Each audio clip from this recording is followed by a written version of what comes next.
one of the great things that has happened in historical practice since I started graduate school in 1987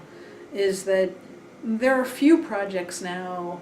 that aren't interdisciplinary to some degree, so that are methodologically pluralist. When I started graduate school, if you wanted to mark yourself as doing interdisciplinary work,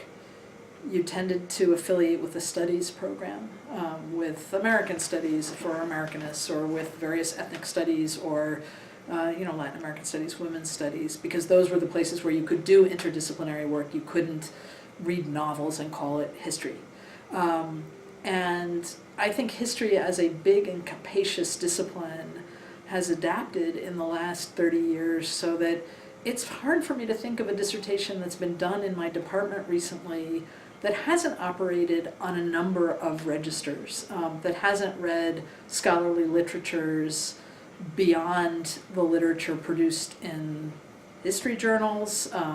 which itself is taking a wider disciplinary lens. So I think the optimal thing for people who are training now is strong training in a discipline so that you know what it is that you're transing from, but a kind of enlightened pluralism so that you follow your evidence wherever it leads you, wherever there is a scholarly literature or contemporaneous adjacencies, so in Copley's world, if I want to work on the American Revolution, that's a world that includes newspapers and pamphlets and street protests and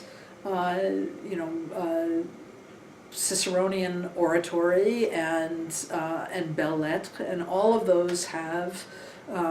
disciplinary specialists who study them, and I want to know what everybody has to say. I think just looking widely across a landscape of cultural production